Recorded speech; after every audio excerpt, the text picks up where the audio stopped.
I woke up to my phone vibrating violently on the nightstand. It was still early. Too early. The screen flashed my boyfriend's name. He rarely called this early, especially when he was out on field work, usually somewhere remote and muddy, collecting samples and sketching reeds in some half-flooded marsh. I answered with a sleepy, "Hey, everything okay?" His voice came through low, rattled. "She's gone." I sat up. "What do you mean gone?" He exhaled shakily. "I just got a call from Tom. No one's heard from her since yesterday. The police think her boyfriend might have had something to do with it." Just like that, everything in me went cold. We were supposed to meet them at the concert last night, me, my boyfriend, her, and a few others. She and her boyfriend never showed. We thought maybe they forgot, or had a fight. It was a phone-free event, so we couldn't check in. By the time it ended, calling felt weird. Late night, possibly sleeping. We just let it go. Now she's missing. And there's talk that something bad happened. Something final. I didn't know her very well, just someone on the fringe of our concert group. She was the kind of person who laughed easily, always brought snacks, never caused drama. But my boyfriend? He knew her better than I realized. I could hear the swamp buzzing in the background as he talked. Frogs, maybe. Distant splashes. He said he was knee-deep in water when he got the call, standing in the middle of nowhere with mud sucking at his boots. But something didn't sit right. I don't know why, but after we hung up, I checked our shared location history. He usually keeps it on without thinking. Out of habit. Out of convenience. Except there was a gap. No location data for almost 2 hours the night before. 2 hours where his phone had apparently been offline. 2 hours that lined up exactly with when the concert started. And one more thing, the last time I saw her, she smiled at me strangely. Like she knew something she wasn't supposed to say. I told myself I was being paranoid. But the more I think about it, the more one question keeps clawing at my thoughts. What if she wasn't supposed to come to that concert at all? I barely slept. My boyfriend didn't call again after that first conversation. I texted him before bed, just a simple "Are you okay?" But he left it on read. Or maybe the message never delivered. I couldn't tell. That was strange too. I kept staring at the photo of us from the concert. Just the two of us smiling in the crowd, neon lights behind us, soaked in sound and color. But the longer I looked at it, the more I noticed something off. In the corner of the frame, barely visible, was someone who looked a lot like her. But she wasn't supposed to be there. My heart thudded. It was blurry, but the shape of her face, the dark jacket she always wore, it was like a shadow version of her, caught by accident. She was standing alone, watching us. Watching him. I zoomed in, and for a split second, I thought I could see a bruise. Then it pixelated into nothing. I didn't want to believe it. Maybe it was someone else. Maybe my brain was just spiraling. I decided to scroll through our old group chats, me, my boyfriend, her, and a few mutual friends. We hadn't used it much recently, but it was still there, buried under memes and old weekend plans. That's when I saw something that stopped me cold. A message from her. Sent at 6:42 p.m., the night of the concert. The time we were all supposed to be getting ready. If anything happens to me tonight, don't believe what he says. That's it. No context. No follow-up. It didn't even ping my phone at the time. Maybe I had notifications off. Or maybe she deleted it shortly after. But it was still there. And now, my boyfriend's story, the timing, the silence, the glitch in his location, it wasn't just strange. It was starting to look intentional. And worse. I hadn't told him I saw the message yet. Because deep down, something told me not to. Something told me to pretend I still trusted him. At least for now. I couldn't stop thinking about the message. If anything happens to me tonight, don't believe what he says. It echoed in my head all morning like a warning I'd opened too late. I decided not to confront my boyfriend. Not yet. Instead, I went digging. Quietly. Carefully. First, I checked our photo albums, mine and his. We use a shared cloud folder for concert pics, memes, inside jokes. It's a messy digital attic filled with moments we barely remember taking. There was nothing from last night. That was expected. But then I remembered, her boyfriend, the one they think was involved, used to take pictures constantly. He was obsessed with documenting everything. The kind of guy who posted blurry food pics with dramatic captions like "last meal before the weekend begins." Always online. Always performing. So I checked his social media. His entire feed was wiped. Everything before last night? Gone. The only post left was a single photo, a blurry streetlight, captioned with just a timestamp, 8:13 p.m. The exact moment the concert would have started. I took a screenshot before he could delete that too. Then I called one of our mutual friends, Lena. She had gone to a few concerts with us, knew the missing girl better than I did. When I asked about the message, her voice dropped. Wait, she sent you one too? My skin prickled. What do you mean too? She messaged me a couple days ago. Said she thought someone was watching her. That her boyfriend was acting different. She even asked if I thought your boyfriend and hers were keeping secrets. I didn't know what to say. Lena hesitated. I thought she was being paranoid. But now, I'm not so sure. Neither was I. Later that night, while my boyfriend was still out in the bog, I noticed something else. The concert ticket receipts. He'd bought 2 extra tickets weeks ago, one for him, one for her. Not her boyfriend. Just her. And me? Mine was purchased the day before. A late edition. As if I wasn't originally supposed to be there at all. That night, I waited until he was asleep. He came home muddy, exhausted, and strangely quiet. Said nothing about the investigation. Nothing about her. He didn't even ask if I was okay. Just took a long shower and collapsed on the bed. I stayed up, watching the ceiling, listening to the soft hum of our fan and the ticking of my own thoughts. When I was sure he was out cold, I got up, padded over to his desk, and turned on his laptop. He rarely changed his passwords. Same pattern for years. I was in within seconds. There were no documents, no folders labeled anything suspicious. But I wasn't looking for the obvious. I went for the browser history. It was recently cleared. Of course.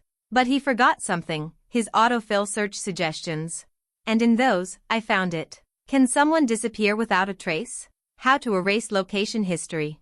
Is it possible to delete a message after it's read? Untraceable hiking trails near water. Each one hit me like a slow drip of poison. He'd searched them before the concert.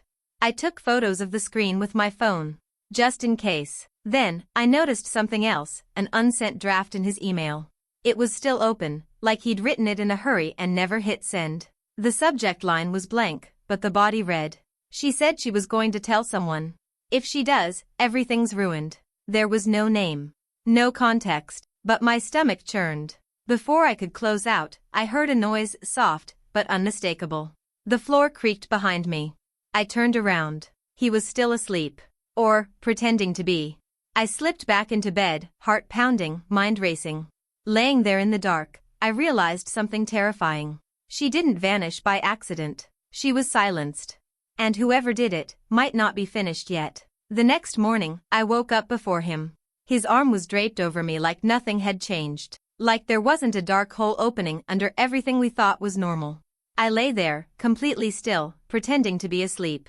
He whispered something, too soft to hear clearly, and then rolled away. By the time I got up, he was gone. No note. No text. Just a sink full of water, a half-washed mug, and the faintest scent of something strange in the air. Lilac. She wore lilac perfume. I remember because it was so old-fashioned. She said it reminded her of her grandmother. My boyfriend hated it. He used to joke it smelled like flowers left in a locked room for too long.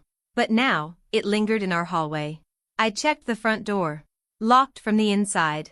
All windows shut. No signs of anything unusual, except one. The photo strip from our last group concert with me, him, her, and 2 others, was gone from the fridge. Just, missing. Not fallen. Not moved. Vanished. That's when I felt it. The shift. Like something watching me had finally stepped into the light. I called Lena again. She answered on the first ring. Before I could speak, she said, "You need to come over. Now." I drove straight to her place. She lived in a cramped apartment above a closed flower shop, the kind of place where every floorboard complains and nothing is quiet for long. When I arrived, she didn't say hello. She just handed me her phone. There, in her inbox, was an email. Sent at 2:03 a.m. No subject. No sender name. Just a photo. It was grainy. Dark. But it was her. The missing girl, standing alone in the woods. Looking over her shoulder. And behind her, just barely visible in the blur, was someone holding a flashlight. And what looked like a shovel. Lena and I stared at the photo in silence. The forest behind the missing girl looked familiar, but not in an obvious way. It wasn't the kind of place you recognize instantly, it was the kind you feel you've been to before. Something about the shape of the trees, the uneven slope, the thick, wet-looking ground. I asked Lena, have you seen this place before? She nodded slowly. I think it's from that nature reserve. The one your boyfriend keeps going to for his field work. My stomach turned. The message had no sender name, but the email address, random letters and numbers, was created just hours before it was sent. A burner. Someone wanted her to see it, but not to trace it. I forwarded it to myself, then deleted it from Lena's inbox. We need to show this to the police, I said. She hesitated. And tell them what? That we think your boyfriend and his friend might have lured someone into the woods and made her disappear because of a blurry photo and a perfume smell? She was right. It wasn't enough. Not yet. That night, I pretended everything was fine. I laughed at my boyfriend's stories, kissed his cheek when he made tea, and acted like nothing in the world was wrong. But inside, my mind was crawling with questions. Why was he so calm? Why was I pretending? Around midnight, while he slept, I used the excuse of getting a glass of water to go back to his laptop.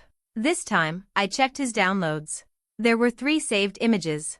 One was a map, zoomed in on an off-trail patch of woods near the wetlands.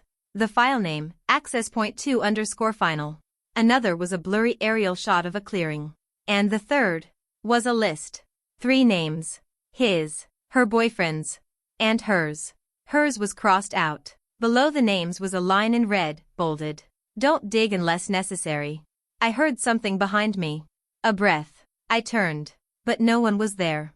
Just the low hum of the fridge and the pounding of my own heart. I wasn't supposed to see this. And if they found out I had, I might be the next name crossed off. The following day felt wrong from the moment I woke up. He was acting different, but I couldn't pinpoint exactly how. He wasn't talking much, but his eyes were darting everywhere, like he was expecting someone. Like he was being watched. When I asked him if anything was bothering him, he just mumbled, I'm fine. I'm just tired. But it wasn't the kind of tired you get from field work. It was the kind of tired you get when you're hiding something. Something heavy. I spent most of the day at Lena's. We talked about the photos, about the map, about the list, and about the police. Lena was still hesitant.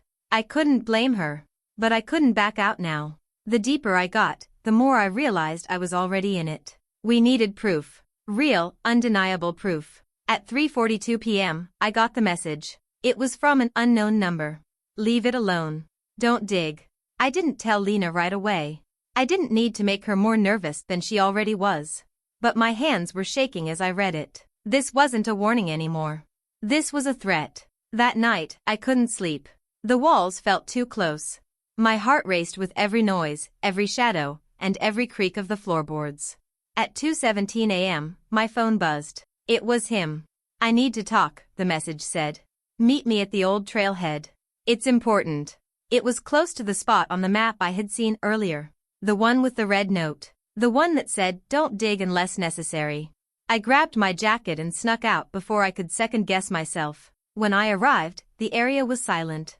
The kind of silence that feels suffocating, like the world is holding its breath. He wasn't there yet, but the cold hit me in waves. I should have turned back, but my feet moved forward, and before I knew it, I was standing in the clearing. That's when I saw it. A shovel. It was just lying there, half buried in the dirt, as if someone had left it for me to find. I froze. My throat was tight, my chest felt like it was collapsing, and every instinct screamed at me to turn around and run.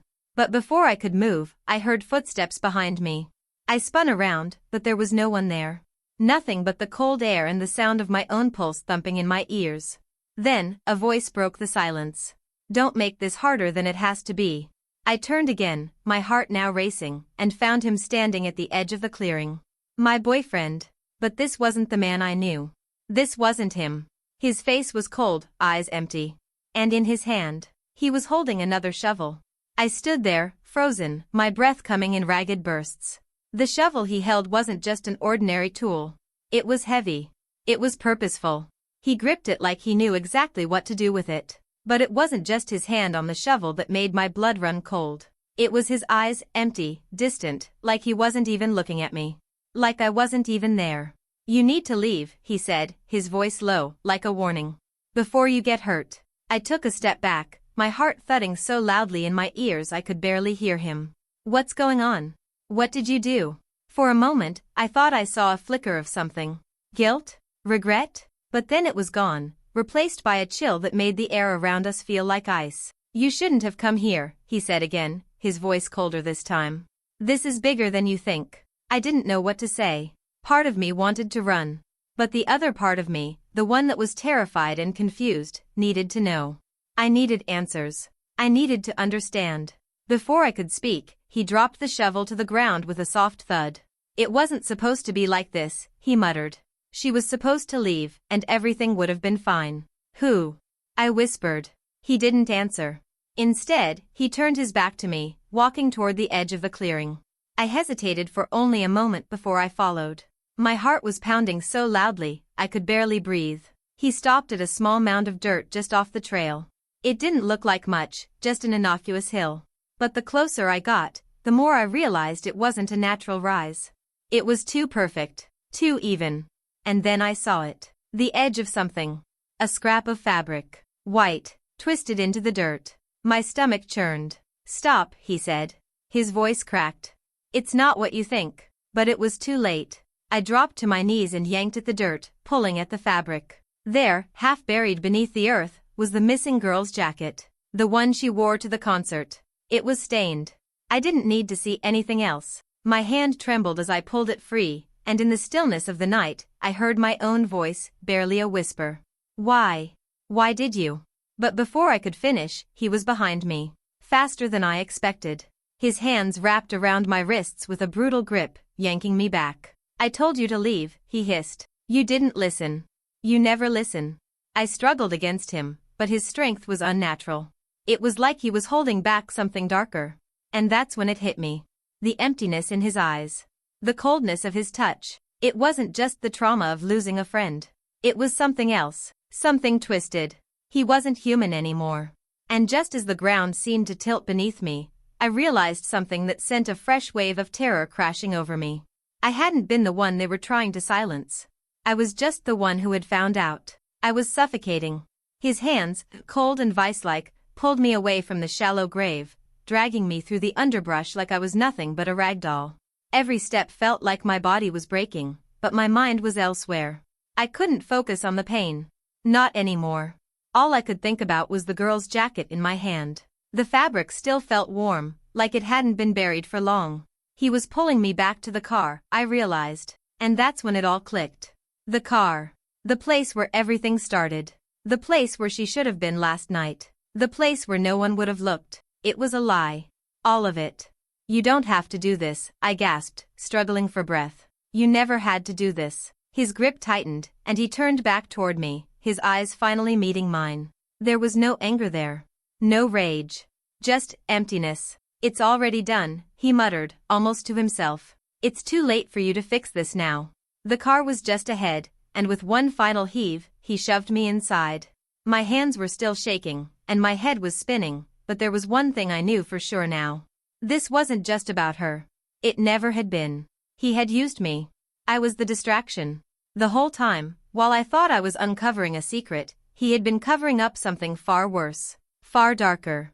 Something deeper than I could have ever imagined. As he slammed the door shut, I saw it. A tiny scrap of paper, wedged between the seat and the door. I grabbed it with trembling fingers, heart racing. There was something written on it, barely visible, like it had been scratched into the paper with the force of a pen pushed too hard. The truth is buried deeper. You're not the first to look. I froze, my blood running cold. I couldn't make sense of it. But there was something in my gut telling me, no, screaming at me, that I had just uncovered the beginning of something much worse. Before I could read it again, he climbed into the car, slamming the door behind him. The engine roared to life. I told you to leave, he whispered. Now, you'll see what happens when people don't listen. The car sped down the dark road, the engine growling like it knew exactly where it was going.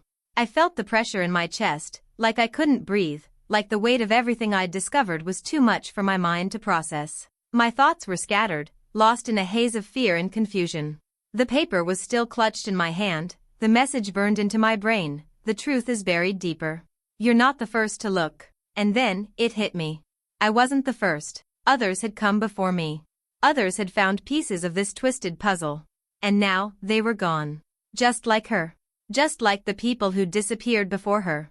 I stared at him, my heart pounding in my chest. His face was still that same mask of cold indifference, but now, I saw something else in his eyes as fear. Not fear of me, but fear of what he knew was coming. "We can still fix this," I said, my voice barely a whisper. "Just tell me what's going on. Tell me the truth." He didn't answer at first, just gripped the wheel tighter, the knuckles wide against the darkness. And then, finally, he spoke, his voice low and strained. "It wasn't supposed to happen like this. None of it was. She was just supposed to leave, just like the others. They were all supposed to leave, and we could just pretend it didn't happen. But you kept digging. You had to keep digging." He looked at me then, really looked at me. And in that moment, I saw something break in him. "I never wanted you involved in this," he whispered. "But I don't have a choice now." I didn't have time to ask what he meant. Because in the next instant, the car swerved violently, throwing me against the door. I gasped, my heart leaping into my throat as he slammed on the brakes. We were at the edge of the woods again. The same spot. I was trapped. Without thinking, I lunged for the door, throwing it open and stumbling out into the cold, dark night. My breath came in jagged gasps as I sprinted into the woods, desperate to escape, desperate for anything that would make sense of this nightmare. I ran, the sound of my footsteps muffled by the thick carpet of leaves and dirt beneath me. The trees blurred past, their gnarled branches like fingers reaching out to grab me. And then I heard it, footsteps behind me, fast, too fast. He was right on my heels. I pushed myself harder, but I was starting to lose hope. My legs were giving out, my chest burning with each breath. But then, just as I thought I couldn't go any further, I saw it. A light. A flashlight, bobbing through the trees. But it wasn't just any light. It was his. And then, I saw her. The missing girl, standing in front of me. But she wasn't the same. Her eyes were wide, vacant, empty like his. Like she'd been emptied of everything that made her human. And then, she whispered, barely audible in the night, "He's not who you think he is." I froze. Before I could process her words, the flashlight beam hit me full in the face, blinding me. I squinted against the light, feeling the cold hand of panic clutch at my chest. "Stop running," he called out, his voice harsh and unrecognizable. "It's over." But it wasn't. Not yet. I turned and ran in the opposite direction, deeper into the woods, my heart racing with adrenaline. There was one thing I knew for sure now. The truth wasn't buried here. It was buried somewhere else, somewhere that he couldn't follow. And just as the flashlight flickered out of sight, I realized something that shook me to my core. This wasn't the first time he'd done this, and it wouldn't be the last. Because some secrets are so dark, they never stay buried for long.